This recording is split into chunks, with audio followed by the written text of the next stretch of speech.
Muy bien, hablaremos esta noche del Príncipe de Condé. El Príncipe de Condé no es una persona en realidad, sino un título, una dignidad. El Príncipe de Condé, de quien hablaremos esta noche, es el que detentaba ese título allá a mediados del siglo XVI en Francia. Era Luis de Borbón. Luis de Borbón. Hablaremos también esta misma noche de Catalina de Médicis, accediendo a un pedido realizado ayer. Sí. Alguien que se iba a vivir a Florencia. Y bueno, sabrán ustedes que Catalina tenía un grupete de damas de honor al que solían llamar el escuadrón volante. Catalina de Médicis fue regente de Francia, fue la mujer de Enrique II de Francia. Enrique II se murió en un accidente, en una justa, le ensartaron sin querer un lanzazo en el marote y lo mataron. Y quedó ella como regente, tenía muchos hijos chicos todavía, los Valois, y ella fue la regente. Y ya cuando los chicos fueron grandes y reyes, también fue la que manejaba la política en aquel momento. Entonces la tipa tenía un grupo de damas de honor que estaban todas buenísimas y que las usaba para operaciones políticas.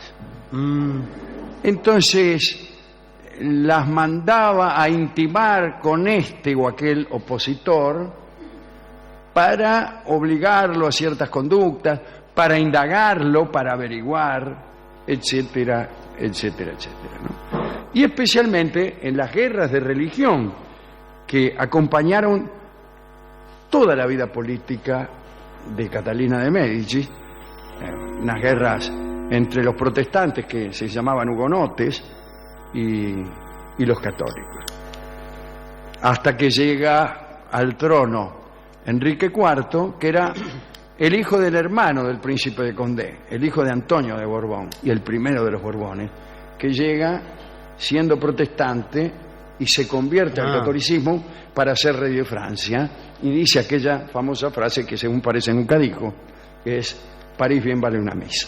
Bueno, el caso es que católicos y protestantes habían fingido entenderse en algunos puntos de ambas doctrinas, y hacían muchas guerras de propaganda para lograr la adhesión del público francés, incluso con métodos poco piadosos. Los protestantes se paseaban por las puertas de los conventos católicos y cantaban canciones puercas.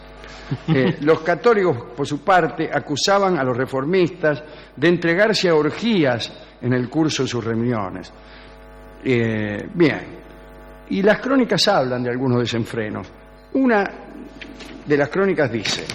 Sí, está medio ajado el papel ese. Es de observar que varias damas de la ciudad de Francia estaban hechizadas por la religión luterana.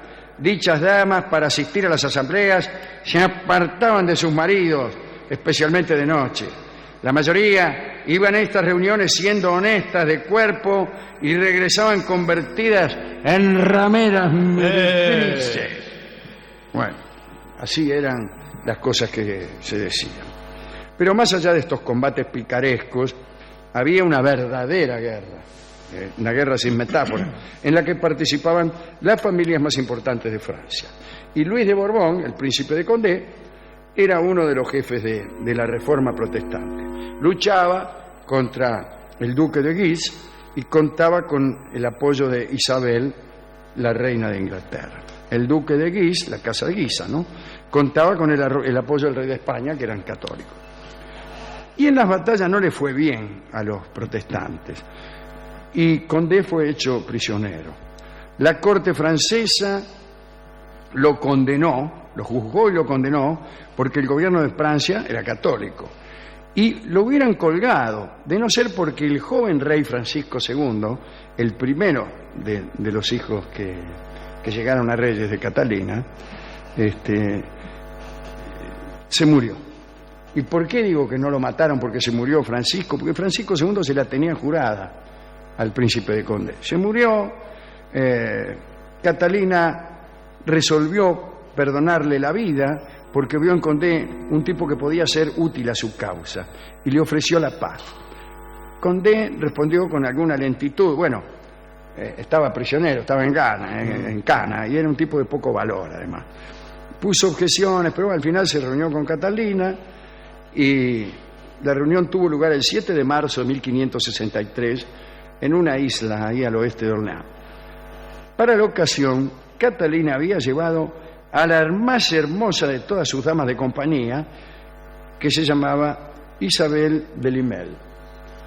El príncipe de Condé era un hombre galante y quedó fascinado por Isabel y se interesó más por la figura de aquella chica que por las condiciones de paz.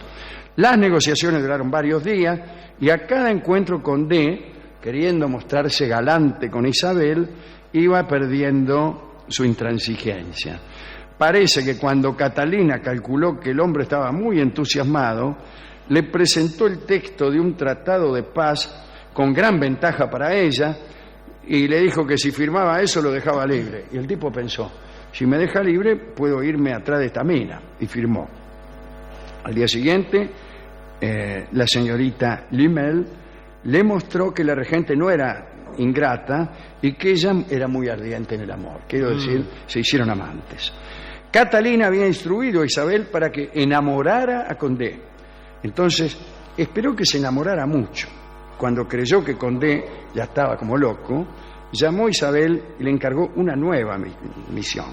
Se trataba de inducir a Condé a reconquistar el pueblo, el puerto de Le Havre, que es una ciudad que los protestantes le habían regalado a la reina de Inglaterra a cambio de su ayuda durante la guerra civil. Como se ve, en todas partes se cuecen.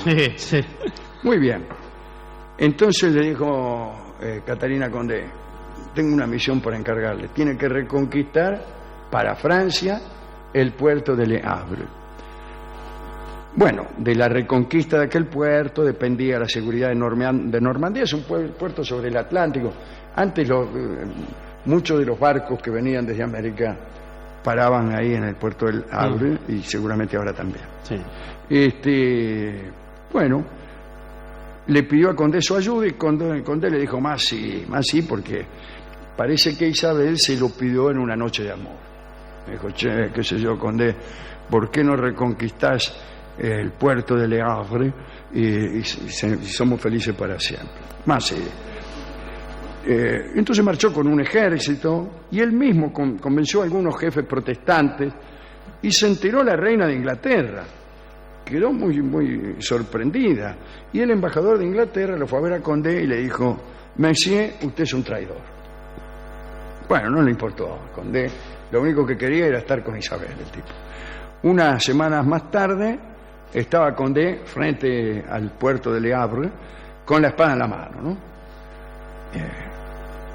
Llevó artillería, qué sé yo, los ingleses solicitaron una paz humillante y Francia recuperó el puerto de Le Havre. Catalina demostró entonces que sus damas de honor tenían un gran poder, estaba muy contenta. Los ingleses odiaron a Condé por la traición. Bueno, todo un lío. Pero al tipo no le importaba nada. Su único interés estaba en Isabel de Limel. Pero tiempo más tarde sucedió algo que Catalina no había previsto. La chica Isabel se enamoró también de Condé. No le digo. Eso estaba prohibido, rigurosamente prohibido en el escuadrón volante, que era un escuadrón de espías. Claro. Eran como la CIA. Sí, no de más ejemplos. No te podés, no sigamos. No te podés enamorar, ¿no? Sí. Y más prohibido estaba quedar embarazada, y la muchacha quedó embarazada.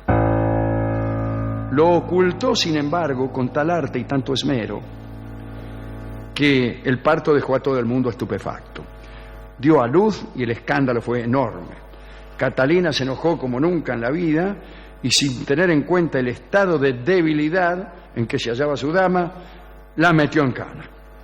Durante su detención, Isabel se enteró de que Condé le engañaba con otras chicas. Uy, todo sobrellovido. Pero no le importó. Ah, mire. No le importó nada y cuando salió fue a reunirse con él. En realidad Catalina la soltó por eso, porque los protestantes se habían puesto en acción para recuperar a Condé, un tipo de lo más voluble, según vemos. Y entonces Isabel era la única que podía convencerlo de que no se volviera con los protestantes. Los protestantes le presentaron un ultimátum a Luis de Condé para que dejara a Isabel, y el tipo le respondió que, no pudiendo vivir sin mujeres, le era muy difícil casarse y encontrar una esposa de su propia religión y rango, que esa era justo la que le gustaba, etcétera, una carta ahí. Y los protestantes no se dieron por vencidos. Sabiendo que Condé ya empezaba a cansarse de la mina, le buscaron otra que se acomodara así a sus preferencias, y la elección cayó en la señorita de Longueville, Mademoiselle de Longueville, que era hermosa, ardiente y protestante. Condé la vio, se enamoró y renunció a Isabel en menos que un gallo canta. Y la pobre Isabel de Limel sufrió una crisis de nervios, lloró, se arrastró a los pies de Condé y finalmente se fue a París y chao. Condé se casó con la chica de Longueville, los protestantes se frotaban las manos, pero Condé no tenía carácter y, por ejemplo, a instancias de la chica de Longueville, tuvo la delicadeza de reclamarle a Isabel todos los obsequios que le había hecho. ¡Qué miserable! Rencoroso y miserable. Dice, devolveme la cajita de música que te regalé, devolveme. Bueno, Isabel lo envolvió todo y se lo mandó, y después se casó con un banquero italiano que tenía más guita que los banqueros. Hay que tener un poco de paciencia, porque si uno espera la suficiente, cualquier gran amor se transforma en una farsa. Le digo por si usted está sufriendo. Hay que tener paciencia. Usted sufre, me dejó. Espere. Con el tiempo, va a decir, me dejó. ¡Qué risa! Dice usted. No porque no le importe, sino porque el tiempo resalta los aspectos farsescos de los amores. Así que tenga paciencia. Llore un poco, pero tenga paciencia. En 1567, el rey Carlos IX de Francia, que fue el que sucedió a Francisco II, católico como todos los reyes de Francia, irritado por la conducta de Condé, tomó la decisión de detenerlo. Condé se refugió en La Rochelle y allá fueron... se declaró la guerra otra vez. Una ley prohibió directamente el culto protestante y ordenó a todos los pastores protestantes a abandonar el país. Fue una cosa fea, ¿no? Condé había logrado reunir 20.000 hombres, y el que estaba al mando del ejército católico era Enrique, el duque de Anjou, que después fue Enrique III, el rey siguiente, ¿no? Era un muchacho divertido que andaba siempre con unos amigos a los que le llamaban los mignons, pateando tacho basura, qué sé yo, ¿no?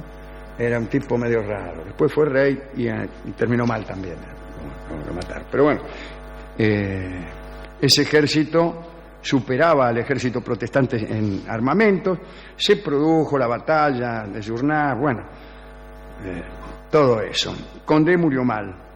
Un capitán de la guardia de Enrique le rompió el cráneo, murió una muerte espantosa la de Condé. Este hecho, sin embargo, fue celebrado con grandes fiestas en París, en Roma y en Madrid, ¿no? Luis de Condé tenía 39 años, era el hermano de Antonio de Borbón, como he dicho. Y esta es la historia del voluble príncipe de Condé, de la hermosísima Isabel, pero también de Catalina de Medici, italiana desde luego, venía desde Florencia y fue casada con el entonces rey de Francia, Enrique II. Fue una persona poderosísima y creía mucho en las estrellas y en los astros. Tenía sus astrólogos, ¿no? Unos astrólogos italianos que se había traído y algunos que no eran italianos, que son todavía muy famosos, como Nostradamus. Mira usted. Cuando Catalina ya tenía edad para morir. Bueno, hoy en día no se moriría. Estaba enferma Catalina. Estaba enferma. Y ella, un astrólogo, su astrólogo, probablemente Nostradamus, le había dicho que iba a morir en Saint-Germain, cerca de Saint-Germain. Usted morirá cerca de Saint-Germain. Entonces, nunca más fue a ninguno de los palacios cercanos a Saint-Germain. Y un día estaba, andá a saber dónde, o no me acuerdo dónde, enferma. Entonces, la vino a ver un médico, qué sé yo, la atendió. ¿Cómo se siente? Y sí, ya me siento mejor, doctor, muchas gracias. Era un médico joven que ella no conocía. Y le dijo, bueno, estoy muy agradecida. ¿Cuál es su nombre?, le dijo al médico. Y el médico le dijo, me llamo Saint-Germain. Y entonces, Catalina, para ser consecuente con sus creencias, se murió 10 minutos después. Hemos ido a la discoteca y hemos contado estas historias al discotecario, que me dijo que él también tenía una especie de escuadrón volante, que eran ¿para qué lo tiene? Primas de él, que no eran muy hermosas, pero sí que entraban en cualquier componenda. Y extorsionan. Y él las mandaba que salieran con sus enemigos o sus competidores. ¿Tiene competidores el discoteca? Sí, porque él es vendedor de discos, tiene una casa de discos. Ajá. Vende discos. ¿Se imagina el negocio que es ese ahora? Bueno, como quiera que sea, quedó muy impresionado por Catalina y me dejó entonces una canción que se llama justamente así. ¿Catalina? Sí, Catalina. La escucharemos en la versión de Miguel de Molina. Evidentemente esta canción está dedicada a Catalina de Médici, pero con disimulo. No, pero él no la menciona, dice usted, no. La menciona todo el tiempo, Catalina, todo el tiempo. Bueno, pero menciona Francia, Firenze, no, quizá la también. La verdad es que no menciona en ningún momento a Francia, no la menciona como regente de Francia, como madre de 3 reyes. Sí. No la menciona. Y el tema de los protestantes y los católicos. Tampoco lo menciona, pero yo creo que eso es justamente para que no se note tanto la afiliación católica del autor de esta canción. Sí, se nota tan poco que quizás no sea como dice el discotecario. Bueno, escucharemos entonces a Miguel de Molina en esta canción dedicada a Catalina de Médici que se llama Catalina. Adelante.